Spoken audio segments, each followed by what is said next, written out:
I was a training preacher, I guess, training to be a preacher. I was taking classes at International Bible College on video at home and working at TJ's during the week. And they hired Richard out there, and I think I ended up training him, and then we went on to different parts of working together. But I just latched on to him. He just got that personality. I said, "Why don't you come to church with me, Richard? Why don't you come to church with me?" He said, "Brother Matthew, no, sir, I don't think I can." Yeah, Brother Matthew, I'm a bad man. I'm a bad man. I just remember him saying, "You won't believe the things I did." Of course, he hadn't done anything, I don't think. But I am so grateful to know that he is out here with you and that he is a hard worker. And he was always a blessing to me. And just being able to see him this afternoon was well worth the trip, being out here to be with you. And I've been very careful. My wife made me make sure I didn't specifically talk about somebody's food. It's all been good. Okay? It's all been good. Last 2 meetings I've done, I've specifically bragged on someone else's food, and here's what happened. Did a meeting in Shiloh, and Shiloh has a lady that's known for her chocolate chip cookies. And so for the fellowship meal, she had made this big pile. First fellowship meal on Sunday, she made this big pile of chocolate chip cookies, and everybody told me, "You got to get these chocolate chip cookies. You got to try them." Well, by the time I got up there, they were all gone, so I didn't get one. So I made the mistake of saying something about it. Well, the last night of the meeting, I got 4 dozen of those chocolate chip cookies to take home. All right? 2 weeks ago, I was in Lexington. That video is right. And as I was in Lexington, this right there. They had a fellowship meal every night, and this one woman, everybody kept saying, "You got to try the Barbara rolls." Her name was Barbara, and she made the best homemade rolls they said I'd ever eat. You better try the Barbara rolls. That's what they call them. So I did. They were so good. Sunday, Monday, Tuesday, I had rolls. I had 3 or 4. She had I'm starting to water now.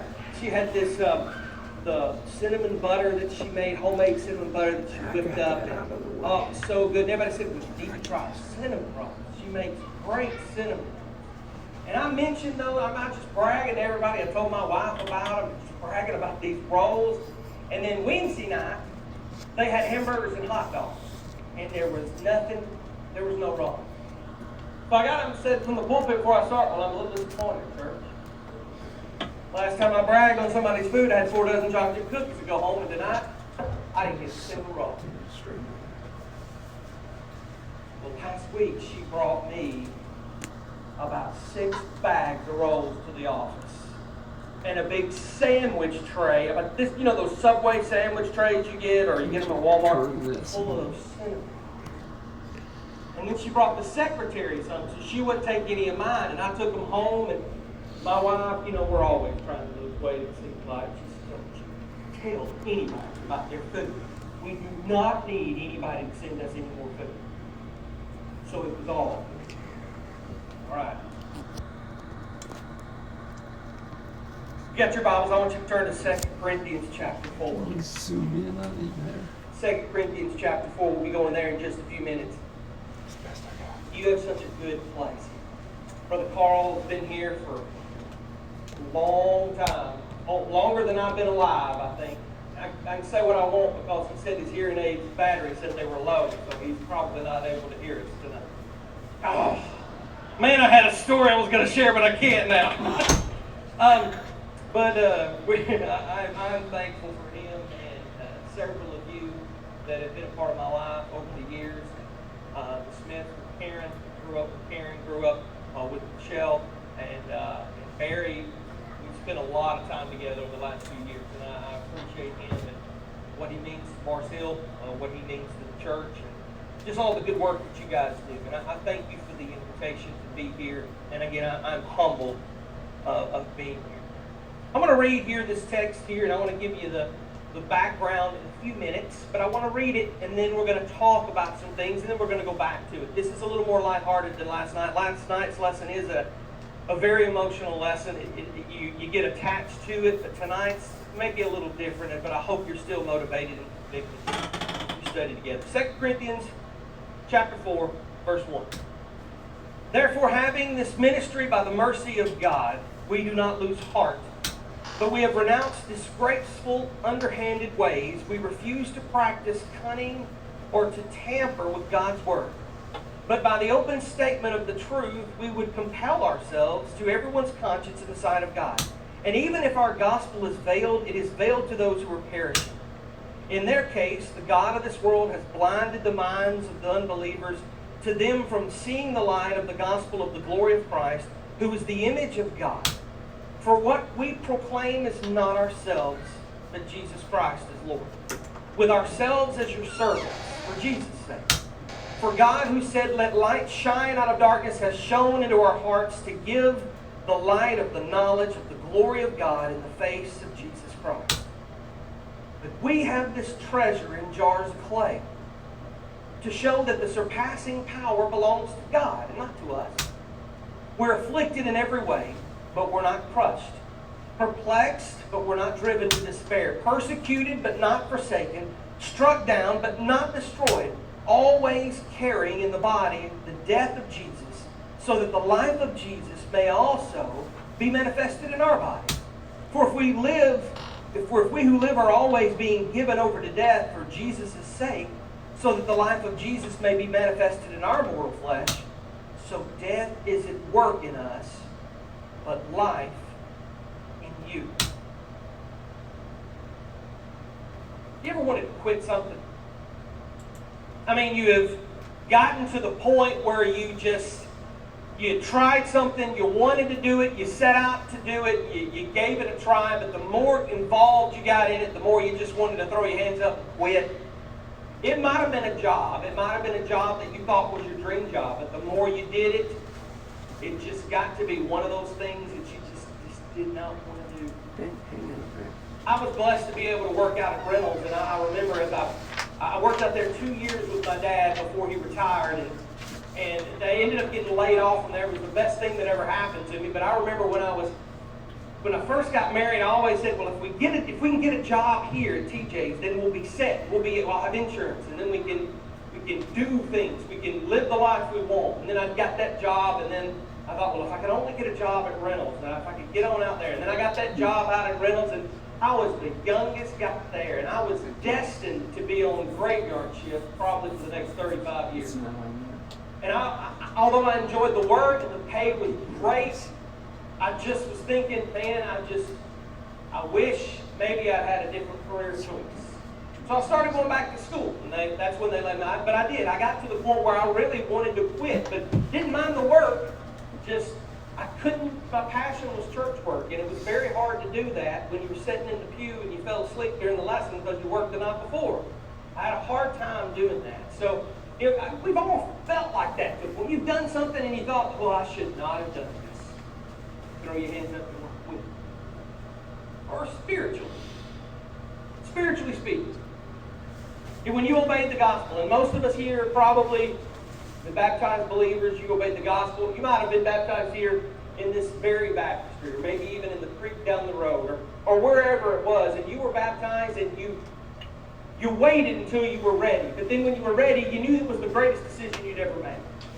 And you came up out of that water, and you remember thinking to yourself, I feel lighter. I'm a changed person. I'm not the same person as I was. And you went home and you had all these goals and dreams of things that you were going to do. But do you remember the first time you sinned after you were baptized? I don't remember what it was. I don't remember if it was a thought or a word or whatever it was. I don't remember exactly what it was. But I remember thinking, I just was baptized hours ago. And here I've already messed it up. Well, you got forgiveness from it again. And you moved on.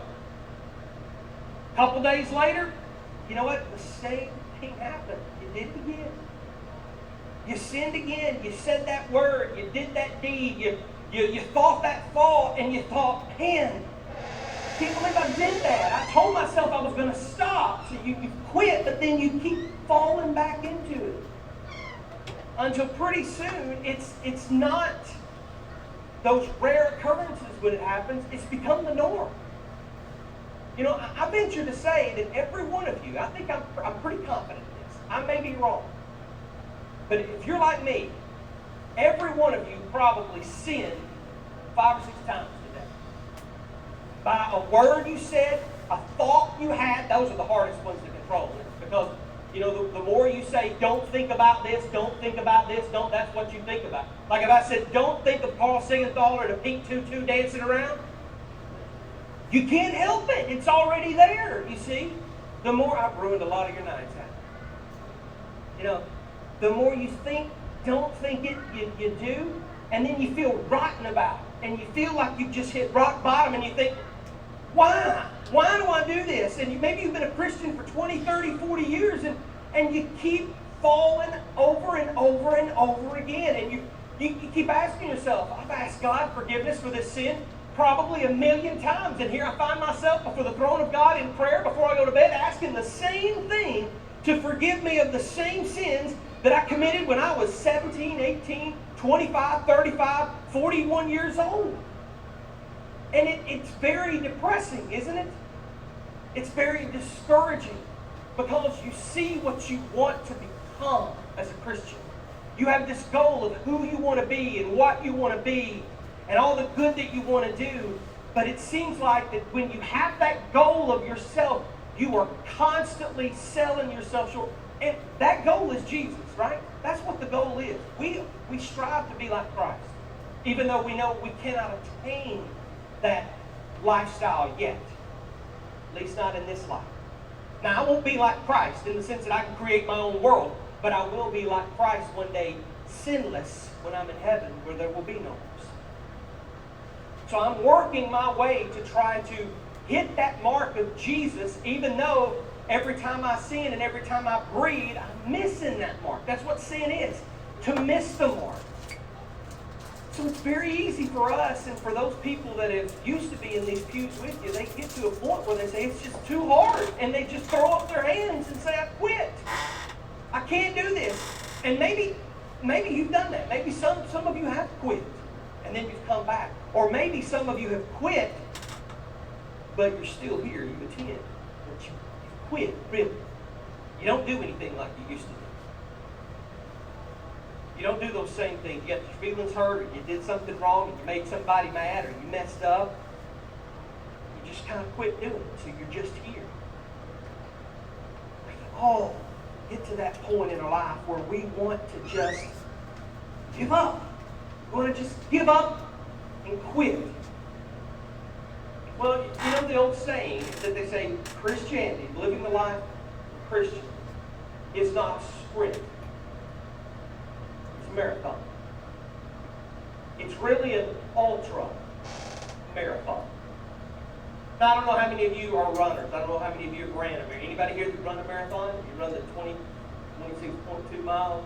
Look at you. That's a hard race. I've never done it. Never will, probably.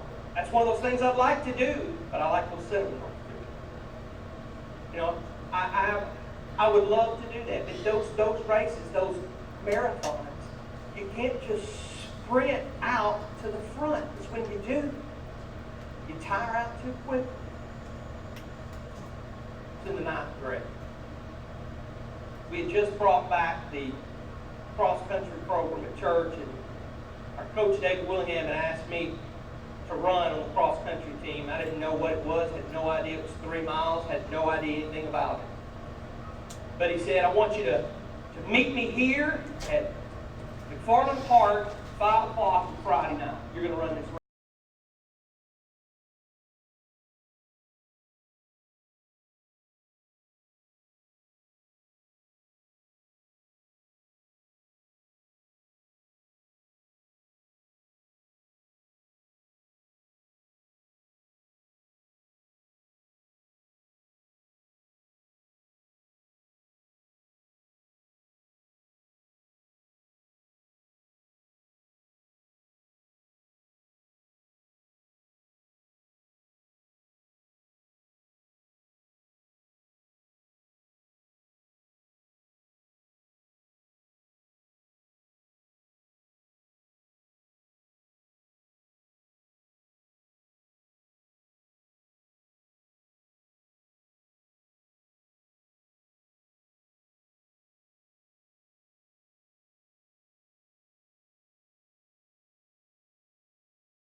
race that was 544 miles.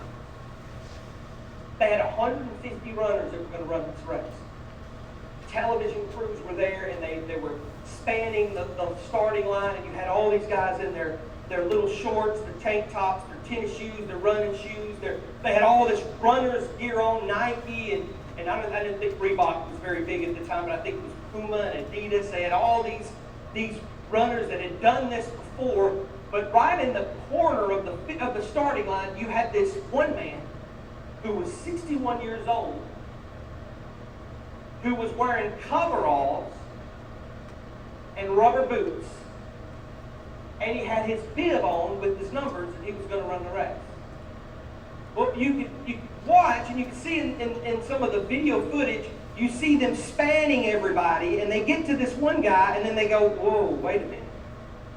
What is he doing? So they went to ask him.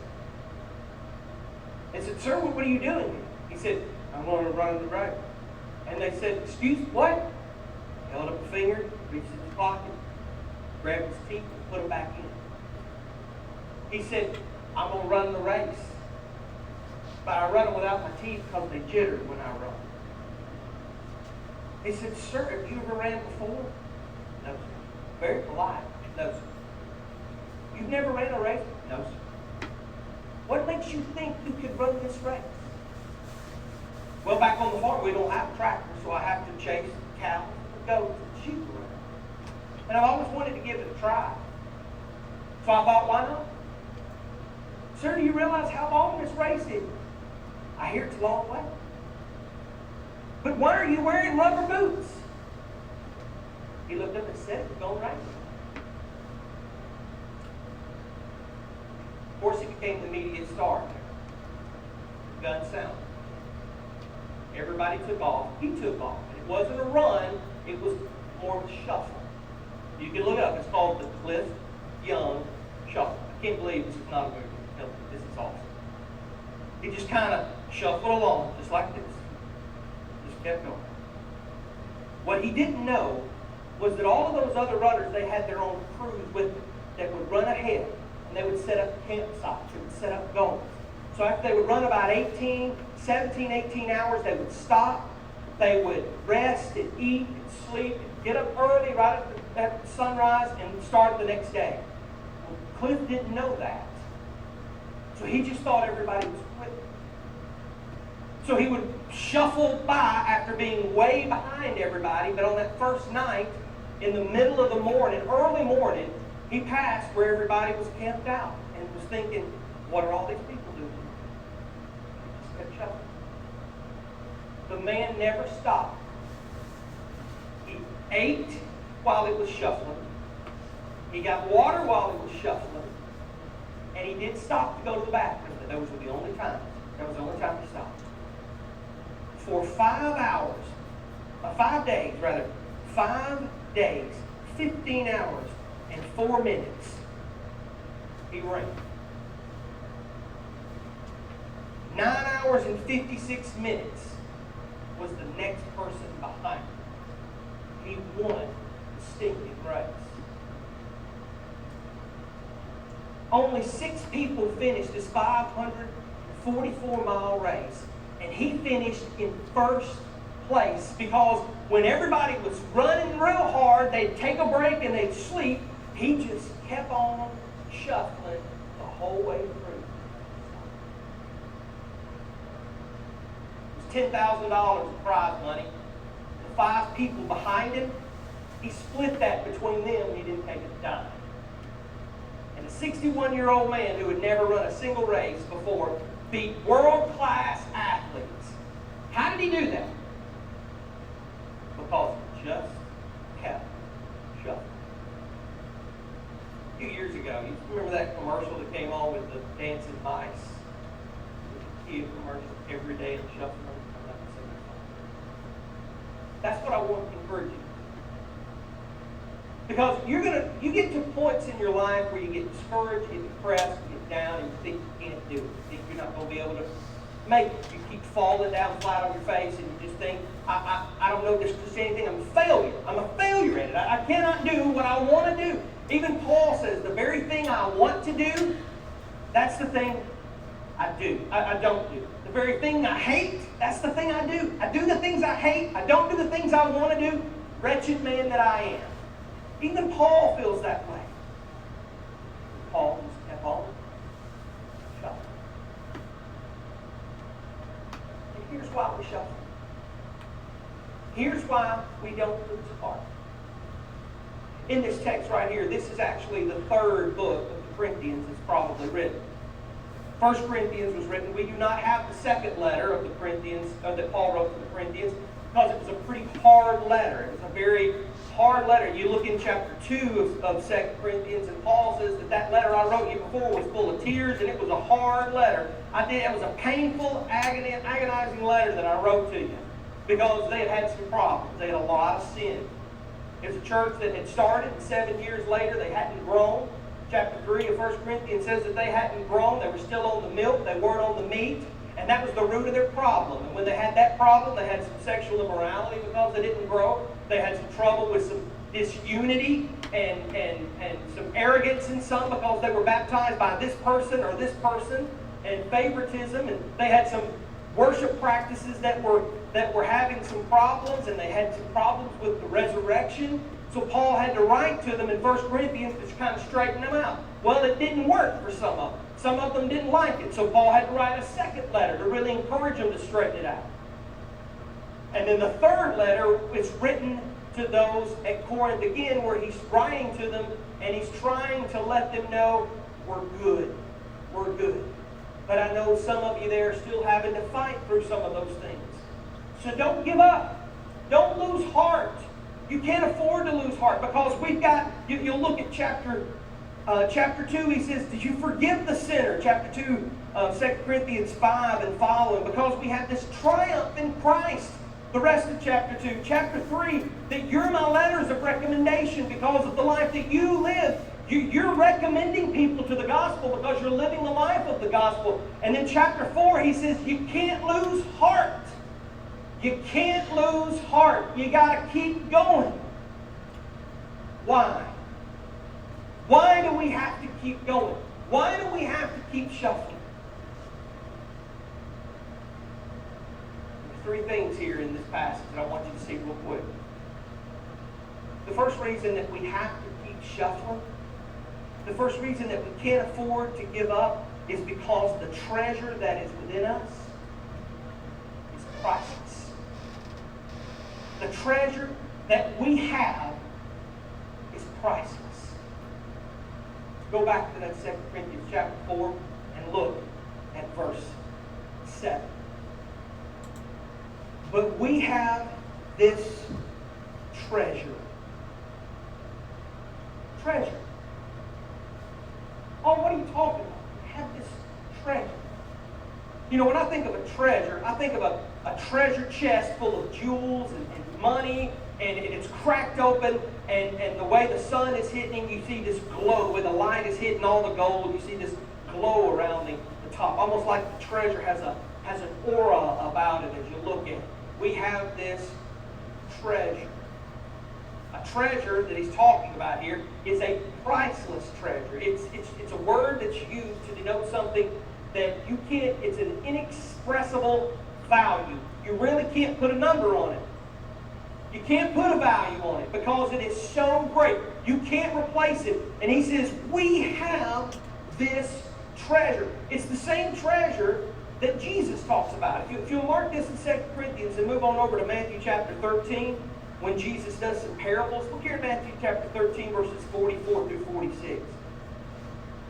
The kingdom of heaven is like a treasure hidden in a field, which a man found and covered up. Then in his glory he goes and sells all that he has to buy that field. Verse 45.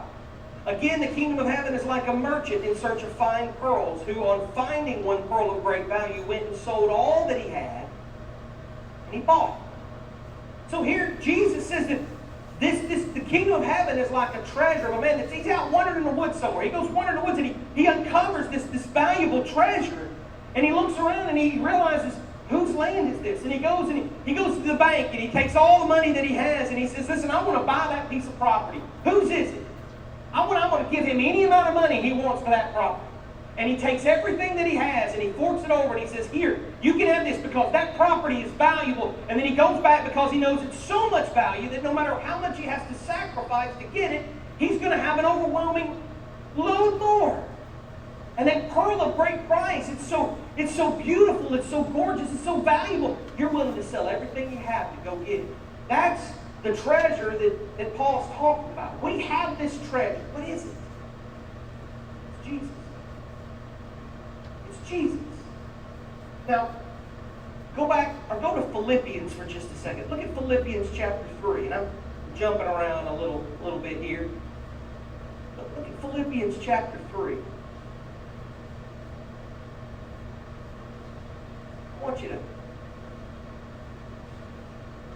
get my pages turned here in a minute.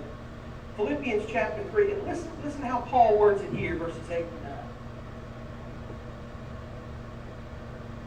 9. Indeed, I count everything as loss. I count everything as loss because of the surpassing worth of knowing Christ Jesus my Lord.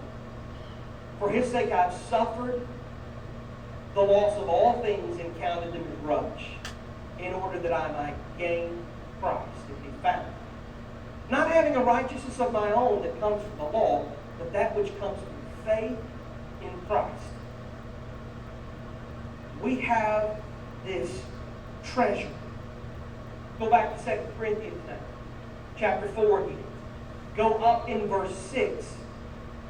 He says, for God who said, let light shine out of darkness, has shone in our hearts to give the light of the knowledge of the glory of God in the face of Jesus Christ. Remember that ore I was talking about on that treasure chest?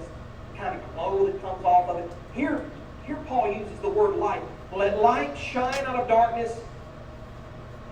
For God has shone in our hearts to give light, the light of the knowledge of the glory of God in the face of Jesus Christ. But we have this treasure.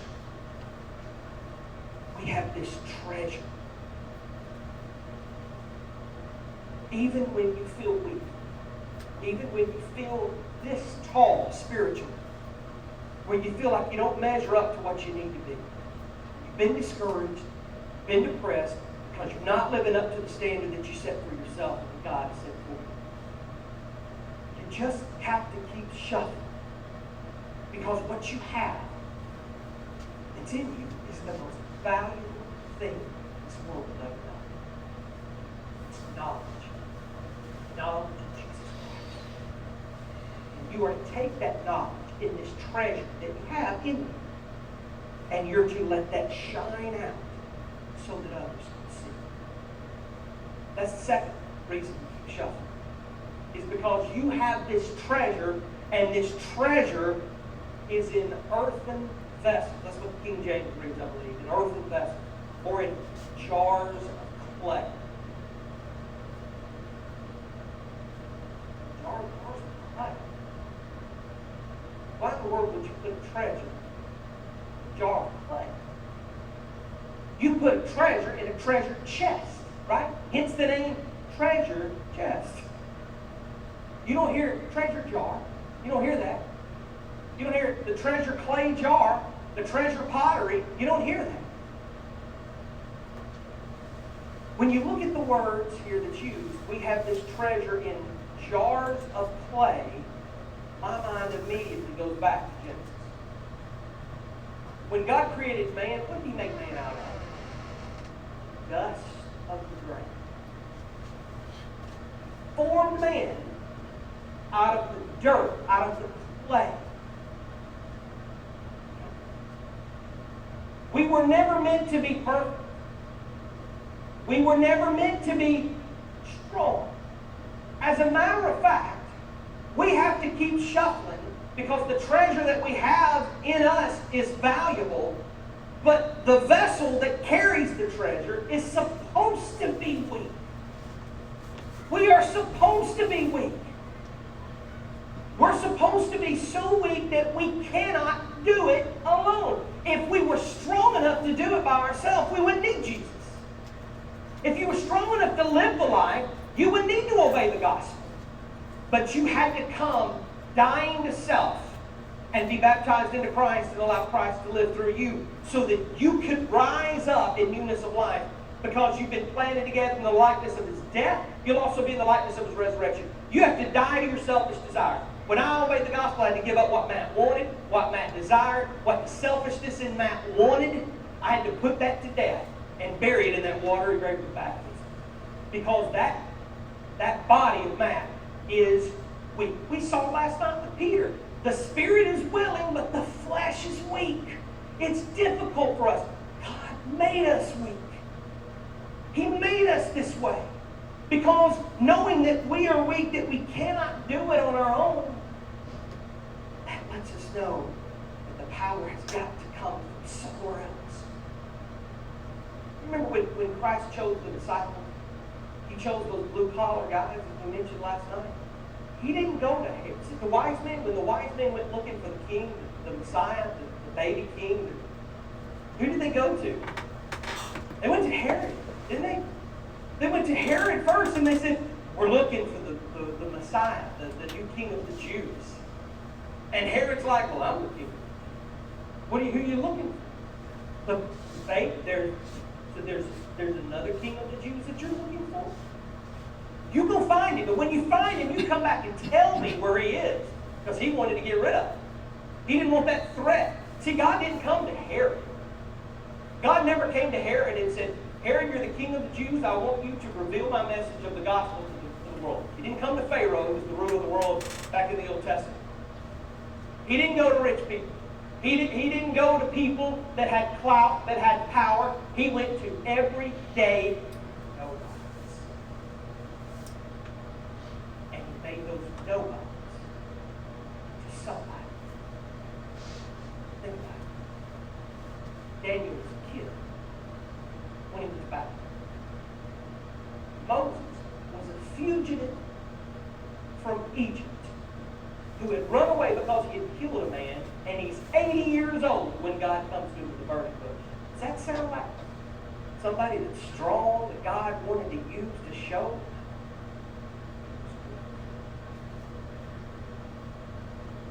God made something.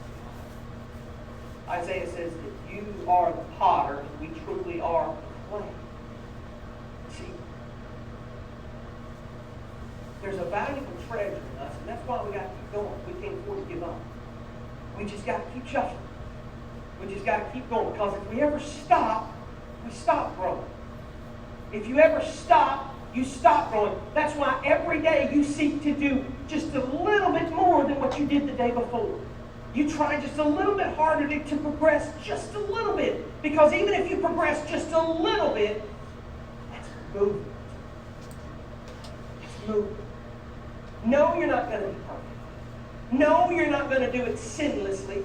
Yes, you are going to sin. Yes, you are going to mess up. Yes, you may take one little step forward and 50 steps backward, but you've still done something. You still kept shuffling. You just keep shuffling. Anybody that's ever done any running at all, they'll tell you the one time you stop, it's usually it. If you ever stop and think, I'll rest for just a second and then keep going, never do pick back up a second. You can't afford to stop. Because of the treasure that's within us. But also because that we are supposed to be. We're doing exactly like He designed us to do.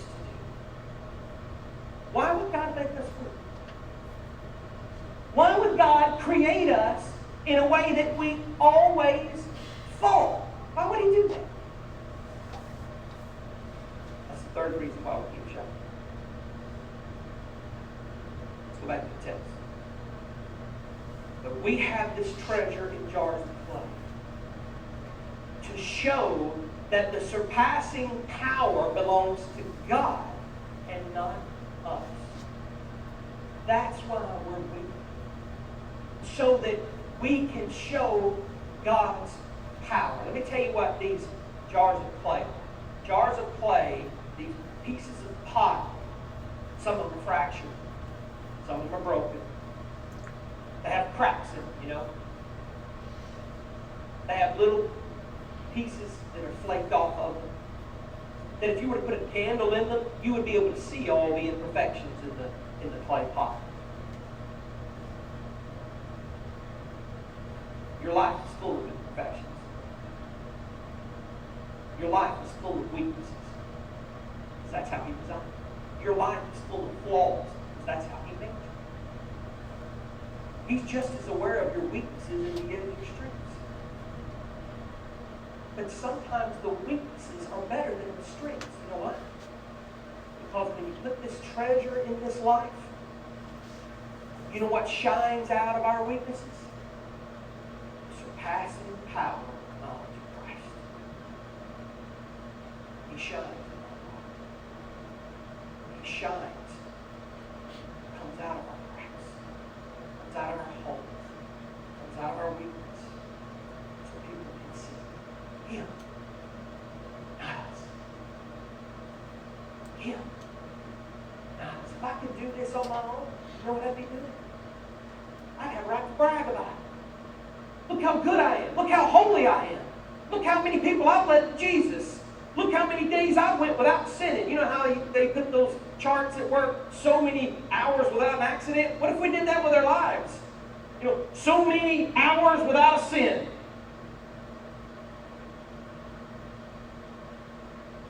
We have to keep shuffling. We can't afford to give up. Even when we get rock bottom, even when we feel discouraged, even when we feel like we're not making a difference, even when we feel like there's no way we'll ever be able to live up to His standard. Just be like Cliff. Just keep shuffling. The beauty of that story of Cliff is that everybody that finished that race won. Not only did they win in the sense that they finished, they won in the sense they got the prize money.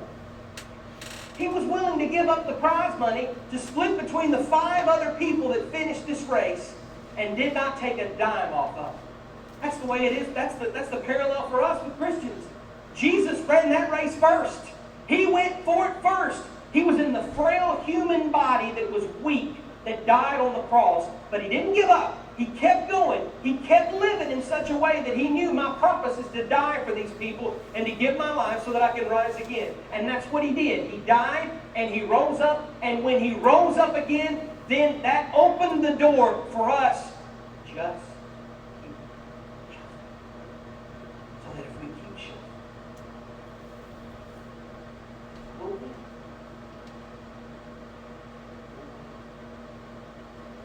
Church, we can't afford to give up.